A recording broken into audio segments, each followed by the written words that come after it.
ஆக்கினான். இதை அப்படியே நம்ம யோசிச்சு பார்ப்போம் வாங்க.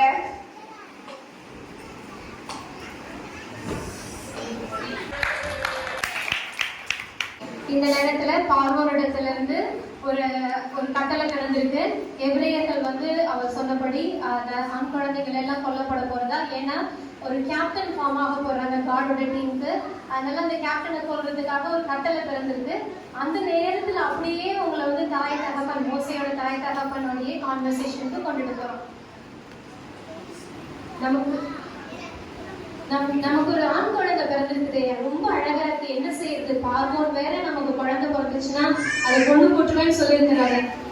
நாம இதை ஒழித்து வச்சிடலாம். வெவ்வேறு தகப்பனோட இதை பேசுவாங்க. இது கடினமானது அல்லவா? நம்ம இயன்றவரை செய்வோம். ஐயோ குழந்தை வேற அழுகுது, இது வேற ஒழிச்சு வச்சிட்டோம், 3 மாசம் ஆயிட்டு, இதுக்கு மேல சத்தம் வந்துச்சுன்னா வெளியில கேட்டுரும், நம்மளால முடியாதே. இப்ப என்ன பண்றதுன்னே தெரியலையே. தேவன் தான் எல்லாத்தையும் பார்த்துப்பாரு. நம்ம ஒண்ணு செய்வோம், நம்ம ஒரு நாணல் பெட்டியை செய்வோம். நாணல் பெட்டியில குழந்தைய வச்சு நம்ம அந்த கைகளில விட்டுருவோம். தேவன் கிட்ட வழிபடி எல்லாமே நடக்கட்டும், அவர் பார்த்துக்குவார். இப்ப அவங்க 2 பேரும் ஒரு நாணல் பெட்டி எடுத்து அதை மோசையை உள்ள வச்சு ஒரு நாணல்களோட நடுவுல கொண்டு வைக்க போறாங்க.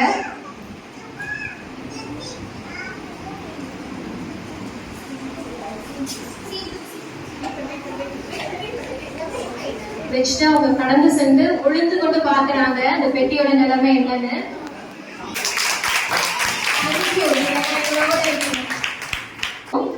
பார்வோன் மகளான இளவரசியும் அவங்க தோழிகளும் அவங்க அரண்மனைக்குள்ள பேசிக்கிறதான காரியம்.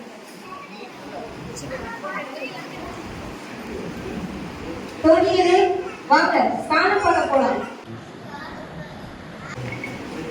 இவங்க ஸ்நானம் பண்ண அந்த நதியோட சைடுல வந்துட்டாங்க. தண்ணீர் மிகவும் நன்றாக இருக்கிறது.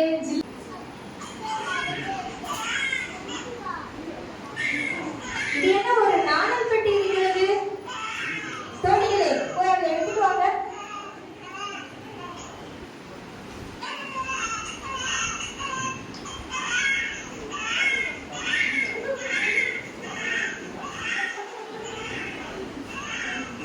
பெட்டியை திறந்து இளவரசி பாக்குறாங்க. திறந்தவங்க முகத்துல ஒரே ஆச்சரியம். உள்ள இருக்கிறது ஒரு குழந்தை, அழுதுட்டு வேற இருக்கு. இது என்ன எதிரைய பிள்ளையோட உள்ள இருக்கு? இளவரசியோட தோழி, குழந்தைக்கு பால் கொடுக்க ஒருத்திய நான் போய் அழைச்சிட்டு வரவா? அழைத்து கொண்டு வா. தாயை கொண்டு வந்துட்டு நீ இவளுக்காக இந்த குழந்தை எனக்கு வளர்த்துத்தா.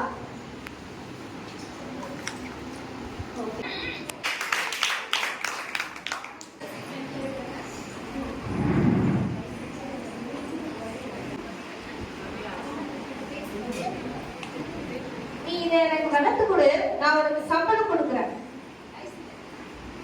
இவனை நான் ஜலத்திலிருந்து எடுத்ததனால் இந்த குழந்தைக்கு நான் மோசே என்று பெயரிடுகிறேன். ராஜ்யத்தோட எல்லா கலைகளையும் கற்று தேர்றதுக்காக ஒருத்தர் வர சொல்றாங்க. நீ என் பிள்ளையானவனை ராஜ மேன்மைக்காக எகிப்தின் பழக்கம் உள்ள அனைத்தும் கற்றுத்தர வேண்டும். இளவரசி கட்டளை கொடுத்துட்டு மகந்து போயிடுறாங்க. அந்த நேரத்துல குழந்தைய வளர்த்துட்டு இருக்க மோசையோட உண்மையான தாய் மோசையை எடுத்து வராங்க. மோசைக்கு நிறைய விஷயங்களை அந்த தாய் சொல்லி கொடுத்துட்டே வராங்க. அதுல ஒண்ணு மோசையோட காதலில போய் சொல்லி தர விஷயம், நாம் எபிரேயர்கள், நமக்கு ஒரு தேவன் உண்டு, நீ அரண்மனையில் இருந்தாலும் நம்மளுடைய இடம் இதுவல்ல, நம் ஜனங்கள் அடிமைத்தனத்தில் இருக்கிறாங்க, நீ அவர்களுக்கு உதவ வேண்டும். இப்படியாக அநேக காரியங்களை மோசை வளர்த்து கொண்டுட்டே வராங்க. இதோட அடிச்சு கொடுமைப்படுத்துறான் வேலை செய்ய சொல்லி.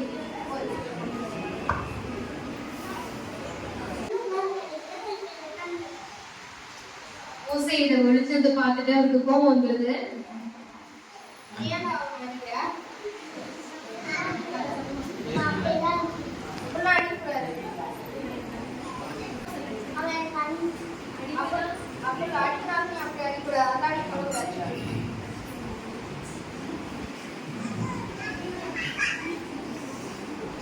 மோசே கோபம் வந்துருது.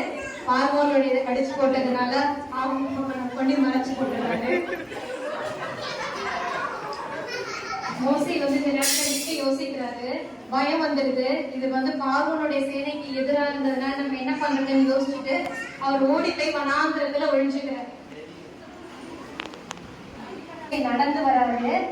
வனாந்திரத்துல ரொம்ப சோர்ந்து போய் வயிறு பசி, கண்ணு வேற தெரியல. அந்த சைட்ல நடந்து நடந்து போயிட்டு இருக்கிறாரு. இப்போ மோசே மோசே இதோ அடியில் இருக்கிறேன். பாதரட்சையை கலட்டி போடு. இது பரிசுத்த பூமி. நான் உன்னை எகிப்துக்கு பார்வோன் அணியை வீழ்த்த அனுப்ப போகிறேன். என்னால் முடியாத ஆண்டவரே, நான் தகுதியற்றவர்.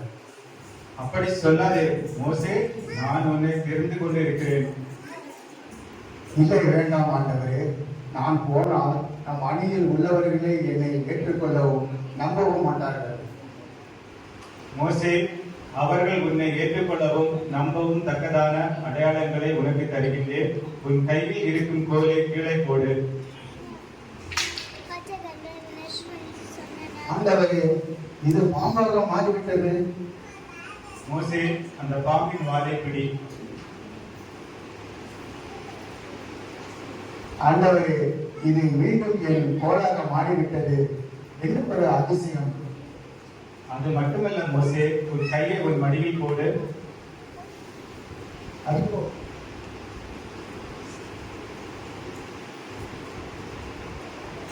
ஐயோ ஆண்டவரே, என் கையில் குஷ்டரோகம் பிடித்து விட்டது. மீண்டும் உன் கையை உன் மடியில் போடு. அருமை, என் கை முன்பு போல் மாறிவிட்டது. இதை போய் உன் அணி வீரர்கள் அனைவருக்கும் செய்து காட்டு. அவர்கள் உன்னை நம்புவார்கள். எனக்கு திறமை அல்ல, என்னால் சரியாக பேச முடியாது. திக்கு வாயும் மந்த நாமும் உள்ளவனாய் இருக்கிறேன். நான் உன்னோடு கூட இருந்து பேசுவேன். நீ தைரியமாய் போ, நீ வெற்றி பெறுவாய். இல்லை இல்லை ஆண்டவரே, பயமாக இருக்கின்றது. எனக்கு பதில் வேறும் யாரையாவது அனுப்புவேன். நீ போகத்தான் வேண்டும் மோசே. உனக்காக ஒரு உதவி செய்கின்றேன். உன் சகோதரன் ஆரோனை உன் கூட அனுப்புகின்றேன். அவன் உனக்கு துணையாகவும் உனக்கு வாயாகவும் இருப்பான். நல்லா இருந்துச்சா? கை முன்பு போல் மாறிவிட்டது.